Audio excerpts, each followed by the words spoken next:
So we've got the V10 in there on the subframe, and I've got my transmission mounted. If you're wondering what transmission this is a MT82 out of a 2011 Mustang.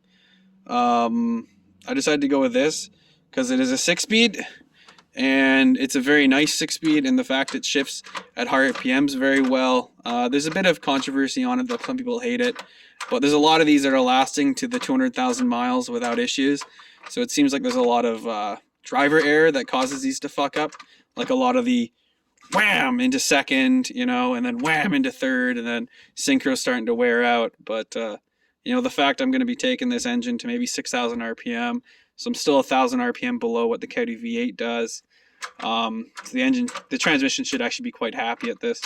So yeah, we had to cut out the trans tunnel quite a lot. I think we've cut out all we have to. It's going to start coming down to plating this over and covering it all up. It looks like it's really protruding into the trans tunnel, or where it used to be. But this actual trans tunnel did go up to right around here on this. And then you have about a center console piece that's about like 2.5 inches high, full of just dead space. Like, it had a little controller for the OEM radio, but the OEM radio is going to stay because it's a fun pedestal mount, and that's part of the reason that, or what allured me to the Berlinetta over any other Camaro, is because of the goofy radio it has. So I have to keep that, but I'll probably gut it and put a Bluetooth adapter in there and just have it run on Bluetooth all the time, because that's all I really need. And I kind of like the look of it, and as long as it powers up, connects to the phone, and then puts to the speakers, I'm happy. Yeah, so steering column is in. It clears the radio, or it clears the engine. Spins nicely. I'll come show you the engine now.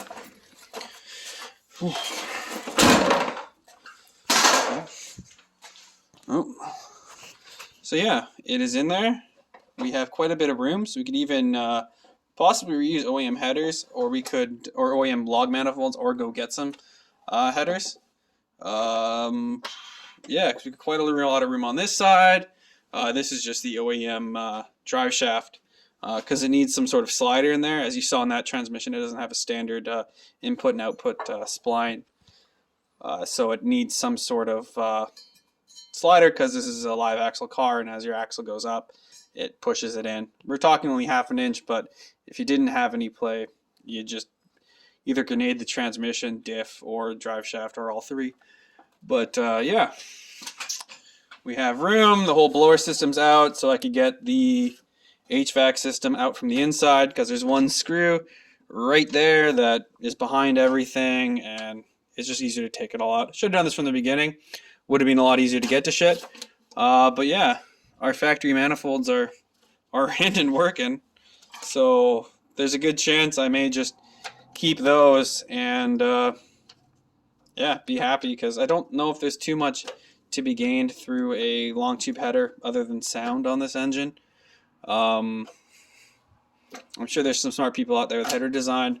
You know, I don't want to spend like 3 months making really nice headers on this, because I'd rather spend 3 months bagging on the car and driving it. But yeah, so there you go.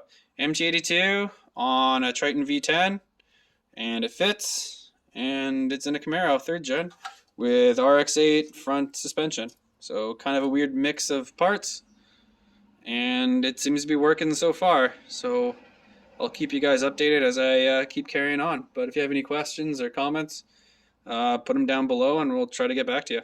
All right, bye.